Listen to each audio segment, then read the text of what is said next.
وعلى آله الطيبين الطاهرين المعصومين المظلومين المنتخبين المنتجبين المكرمين المتقين الصادقين الغر الميامين الذين أذهب الله عنهم الرجس وطهرهم تطهيرا.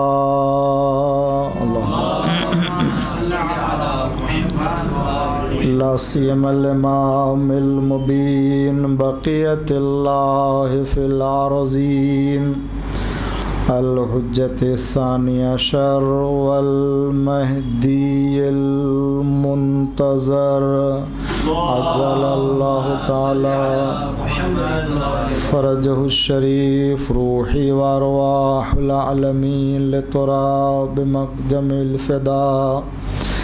اللهم لعن أول ظالم ظلم حق محمد وآل محمد وآخر تابع له على ذلك. اللهم لعن العصابة التي جاهدت الحسين وشايعت وبايعت وتابعت على قتله. اللهم لعنهم جميعا. أما بعد فقد قال الله الحكيم في قرآن الكريم وقوله الحق. بسم الله الرحمن الرحيم وجزاهم بما صبروا جنة وحريرا. صلوات پڑھ دیجیے محمد والے. اللهم صل على محمد اور کہاں ہے طلبہ؟ مختصر تو ہے ہی اور مختصر بالکل. صلوات پڑھیں محمد وآل محمد پر. بیٹھے اس کا مسئلہ نہیں ہے. وہ ہم لوگ کی عادت ہے وہ اکیلا اگر کیمرہ ہوتا ہے نا تو اس میں بھی پڑھتے ہیں. اور ایک زمانہ تھا کہ جب وہ کیمرہ والا اکیلا, ہم لوگ بھی نئے تھے جب, تو وہ ایک کیمرے والے کو دیکھا کرتے تھے تو اس کو نہیں دیکھتے تھے, کیمرے والوں کو دیکھتے تھے. اور وہ بھی نیا ہوتا تو جب دیکھا کہ دیر تک ہم کو دیکھ رہے تو وہ بھی ہٹا لیتا تھا اپنے چہرہ, تو پھر اکیلے ہو جاتے تھے. بہرحال صلوات پڑھ دیجئے محمد وآل محمد پر. ذکر سید عالم اور ذکر اہل بیت کرنا ہے, اور اس حوالے سے ہو سکتا ہے ہم سب کا نام عزائے سیدہ میں آ جائے. یہی سب سے بڑی سعادت ہے. اور ان مجلسوں کے برپا کیے جانے اور مجلس پڑھنے یا مجلس کرنے یا شریک ہونے کا مقصد بھی یہی ہے. تو سورہ دہر کی آیت ہے. یوں تو پورا سورہ جناب سید عالم کے سلسلے میں نازل ہوا ہے, اور جیسے سورہ کوثر پورا سورہ نازل ہوا ہے, اسی طریقے سے سورہ دہر کو بھی علماء نے جناب سید عالم کی شان میں جو ہے وہ بتایا ہے. اور اس میں جنت کا ذکر ہے, اور علماء نے اس کی وجہ بھی بتائی ہے کہ یہ سورہ جناب سید عالم کی شان میں ہے کہ قرآن میں اللہ تعالیٰ نے اور بہت سی جگہوں کے اوپر جہاں جنت کی نعمتوں کا تذکرہ کیا ہے وہاں حوروں کا بھی تذکرہ کیا ہے. جہاں شہد کی نہریں جاری ہوں گی, جہاں دودھ کی نہریں ہوں گی, جہاں صاف و شفاف پانی کی نہریں ہوں گی, جہاں شہد ہر طرح کی, وہاں پر حوروں کا بھی ذکر کیا ہے. مگر سورہ دہر میں حوروں کا ذکر نہیں کیا ہے. علماء نے ذکر کیا ہے کہ وجہ یہ ہے, احتمال دیتے ہوئے وجہ یہ کہ کہ چونکہ یہ سورہ جناب سید عالم کے بارے میں ہے تو احترام سیدہ میں حور کا ذکر نہیں کیا ہے، اس لیے کہ اوراء الانسیہ ہیں۔ صلوات پڑھ دیجئے محمد و آل محمد پر۔ یہ دلیل ہے، یہ قول بھی دلیل ہے، اور لوگوں نے جو سبب بیان کیا یہ کہ جناب سید عالم کے بارے میں پورا قرآن، وہ پورا سورہ جو ہے وہ نازل ہوا۔ تو اس کی ایک آیت ہے وَجَزَاهُمْ بِمَا صَبَرُوا جَنَّةً وَحَرِيرًا، ان کی جزا کیا ہے جس پر وہ صبر کرتے ہیں، بما صبروا، صبر کیا ہے، ماضی کا صیغہ، بما صبروا، جن باتوں پر صبر سے کام لے چکے ہیں اس پر اللہ نے ان کی جزا کیا قرار دی ہے، جنتوں و حریرا، جنت قرار دیا اور حریر جنت کو۔ تو یہ بات طے ہے کہ ان لوگوں نے، جنہوں نے بھی اپنے ان تمام امور پر صبر سے کام لیا ہے، اللہ نے اس کی جزا بھی بیان کر دی ہے کہ ان کی جزا کیا ہے، جنت ہے، اور وہ صبر سے انہوں نے کام لیا تو ان کے صبر کی جزا جنت ہے۔ یوں آپ دیکھیں قرآن کریم میں اور بہت سے جگہوں کے اوپر خدا نے، تم نیک عمل کرو گے اللہ تم کو جنت میں داخل کرے گا، اور وہ جنت میں کہ جو جنات تجری من تحت الانہار خالدین فیہا، وہاں تم ہمیشہ رہو گے، ایسے جنت میں رہو گے جس کے نیچے نہریں جاری ہوں گی۔ مگر جنت میں رہو گے، جنت میں وہ نہریں جاری ہوں گی کب، جب تم نیک عمل کرو گے اور اعمال صالح بجا لاؤ گے تو جنت کی بشارت دی گئی ہے۔ مگر اس آیہ کریمہ میں ان افراد کے لیے جنت کو جزا کے طور سے قرار دے دیا ہے جنہوں نے صبر سے کام لے لیا ہے۔ اس کا مطلب یہ ہے کہ انہوں نے جو کچھ بھی عمل انجام دیا اللہ نے جنت کو ان کے لیے لکھ دیا۔ اس کا کیا مطلب ہوا؟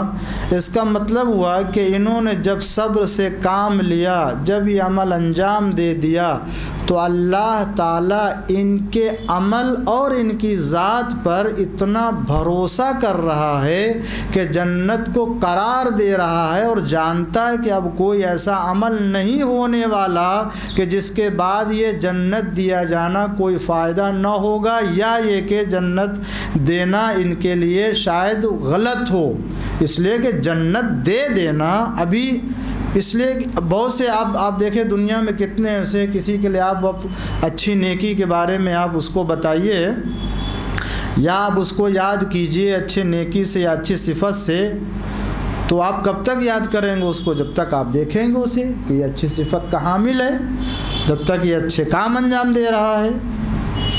لیکن کیا کسی اچھے انسان کے لیے آپ یہ بشارت دے سکتے ہیں اور کہہ سکتے کہ یہ انسان آخر عمر تک اسی نیکی پر باقی رہے گا؟ کوئی انسان، کسی بھی انسان کے لیے اس کے آخر عمر تک نہ اس کے ایمان کی ضمانت لے سکتا ہے، نہ اس کے عمل خیر کی ضمانت لے سکتا۔ ممکن ہے اپنے طول عمر میں کوئی ایسا کام انجام دے کہ جس کی بنا پر وہ اس اچھی صفت کا حامل نہ ہو اور اسے وہ خطاب نہ دیا جائے، مگر کیا کہنا آل محمد علیہ السلام کے بارے میں کہ جن کے اوپر اللہ اتنا اعتماد کرتا تھا کہ ان کے صبر کی بنیاد پر جنت کا اعلان کر دیا ہے۔ ایک صلوات پڑھ دیجئے محمد والوں۔ دنیا میں جو بھی ہوتا ہے نا، انسان اپنے کردار سے جانا جاتا ہے، اور ہر انسان کا کردار اس کی شخصیت کا آئینہ ہوتا ہے۔ جو بھی کردار ہے وہ کردار اس کی شخصیت کا آئینہ ہے۔ آپ اس کو دیکھنا چاہتے تو اس کردار کے آئینے میں دیکھ لیجئے اس کو وہ کیسا ہے۔ اور یہی کردار انسان کو معاشرے میں مقام اور عزت عطا کرتے ہیں.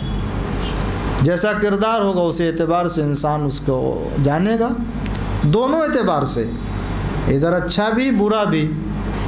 ایک انسان جھوٹ بولنے والا، ایک انسان خیانت کرنے والا ہے، ایک انسان چوری کرنے والا ہے، ایک انسان ہے لاؤبالی زندگی گزارنے والا، ایک انسان ہے آلودہ زندگی گزارنے والا، ایک انسان خدا نہ کرے شراب پینے والا.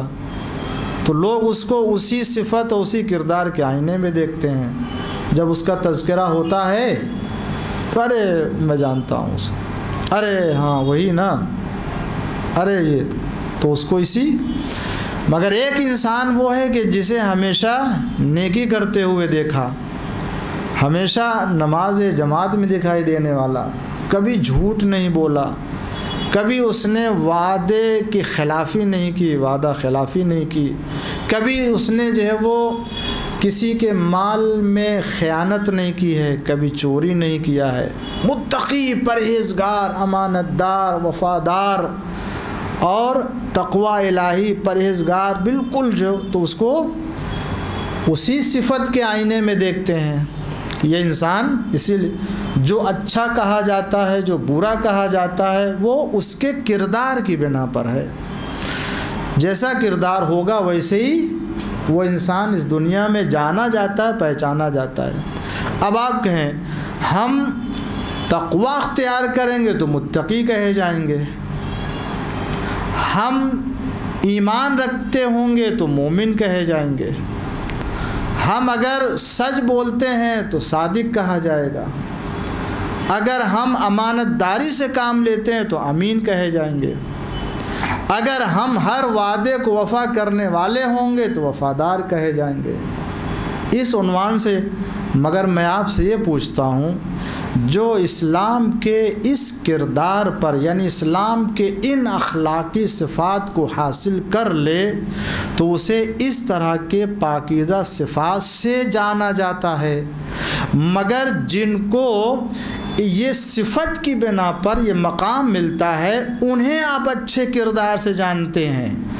لیکن دنیا میں اگر کوئی ایسا ہو کہ جن کا کردار ہی ایسا ہو کہ اگر وہ کردار نہ آنے پائے تو مومن مومن نہیں ہو سکتا، وفادار وفادار نہیں ہو سکتا، امین امین نہیں ہو سکتا ہے. وآل محمد جن کا کردار ہی معیار کردار بن جائے تو وہ اللہ اور رسول کے نزدیک اتنے، اور پھر اس کے بعد جس کے اسماء جس کے نام اللہ کے نزدیک صدیقہ ہو، راضیہ ہو، مرضیہ ہو، محدثہ ہو، زکیہ ہو، فاطمہ ہو. صلوات پڑھ دیجئے محمد. ایک اور صلوات پڑھ دیجئے محمد وآل محمد پر. تو جناب سید عالم کے کردار اور ان کے اعمال، ان کے افعال کی جو خصوصیت ہے وہ اپنی جگہ پر، کوئی آپ کو پہچان نہیں سکتا، جان نہیں سکتا. ان کا جو مقام ہے یا قرآن بیان کر سکتا ہے یا اہل بیت بیان کر سکتے ہیں. قرآن اور اہل بیت کے علاوہ کوئی ان کی عظمت کو بیان بھی نہیں کر سکتا ہے. وہ علم کی جس بلندی کے اوپر ہیں، وہ جو تقوی کی بلندی کے اوپر ہیں، وہ جو ایثار کی بلندی کے اوپر ہیں، وہ جو خلوص کی بلندی پر ہیں، وہ نہ خلوص کسی کے پاس ہے نہ ایثار کسی کے پاس ہے. آپ دیکھیں اللہ قرآن میں کیا فرماتا ہے، وَيُؤْثِرُونَ عَلَىٰ أَنفُسِهِمْ وَلَوْ كَانَ بِهِمْ خَصَاصَةٌ وَمَنْ يُوقَ شُحَّ نَفْسِهِ فَأُولَٰئِكَ هُمُ الْمُفْلِحُونَ. وَيُؤْثِرُونَ عَلَىٰ أَنفُسِهِمْ وَلَوْ كَانَ بِهِمْ خَصَاصَةٌ. کچھ لوگ ہیں جو اپنے نفس کے اوپر ترجیح دیتے ہیں دوسروں کو، اگرچہ ان کو اس کی ضرورت ہوتی ہے. وَلَوْ كَانَ بِهِمْ خَصَاصَةٌ ان کے لیے سخت اور دشوار ہے، مگر پھر بھی وہ دوسروں کو ترجیح دیتے ہیں. اب اسی سورہ دہر میں دیکھ لیجئے، وَيُطْعِمُونَ الطَّعَامَ عَلَىٰ حُبِّهِ مِسْكِينًا وَيَتِيمًا وَأَسِيرًا. حب ہی کا مطلب یہ نہیں ہے کہ اللہ کی محبت میں کھلاتے ہیں، اللہ کی محبت میں نہیں کھلاتے ہیں۔ وَيُطْعِمُونَ الطَّعَامَ عَلَى حُبِّهِ، یہ لوگوں کو یعنی یتیموں کو، اسیروں کو، مسکین کو کھانا کھلاتے ہیں، اس کھانے کی انہیں ضرورت ہوتی ہے۔ یطعمون الطعام علی حبہ، یہ کھانا کھلاتے ہیں جب کہ انہیں کھانے کی ضرورت ہوتی ہے، یتیم کو دے دیتے ہیں، مسکین کو دیتے ہیں، اسے کہتے ہیں ایثار۔ اور کس کو دیا ہے یہ سمجھے، مقام واقعا اہل بیت کا کتنا بلند ہے کہ ایثار کیا تو کس کے اوپر کیا ہے؟ اسیر، مسکین، یتیم۔ اور یہ یتیم اور اسیر مسکین کون ہے؟ یہ مسکین، یہ یتیم، یہ اسیر، البتہ اس زمانے کے اسیر اگر آپ دیکھیں تو اسیر جو ظاہری اعتبار سے مسلمان نہیں ہے، مسلمان کو اسیر نہیں بنایا جاتا تھا، کافر مراد ہے اس سے۔ ظاہری اگر تفسیر اگر آپ دیکھیں تو، باطن میں جو تعویل ہے وہ کون تھا وہ ایک الگ مسئلہ ہے۔ لیکن دیا کس کو انہوں نے؟ یتیم کو دیا اور مسکین کو دیا، اسیر کو دیا ہے۔ یہ معاشرے میں، سماج میں کون لوگ ہیں؟ آیا محروم طبقہ ہے یا نہیں ہے؟ معاشرے میں سب سے محروم طبقہ مسکین، تو جانتے فقیر سے بھی زیادہ حالت ہو خراب ہو اس کی، اور یتیم ہو کہ جو بے سرپرست ہو، اس کا کوئی جو ہے سرپرست نہ ہو، اور اسیر تو اسیر۔ تو اس کا مطلب یہ معاشرے میں سب سے محروم لوگوں میں سے ہے کہ جن کی طرف کوئی نگاہ اٹھا کے دیکھتا بھی نہیں ہے، ان کی طرف کوئی توجہ نہیں کرتا۔ کچھ دینے کی بات تو الگ بات ہے کہ ان کو کچھ دے گا، کچھ کھلائے گا، کچھ کرے گا، ان کو جو وہ نوازے گا، وہ ایک الگ مسئلہ ہے۔ دیکھنا عزت سے یہ بھی نہیں۔ اور جب دینا ہوتا ہے نا، اگر کسی کو دینا بھی ہوتا ہے تو کس کو دیتا ہے؟ فقیر مسکین کو دیتا ہے۔ انسان کسی کو کوئی گفٹ اور ہدیہ بھی دیتا ہے نا تو بڑے انسان کو دیتا ہے۔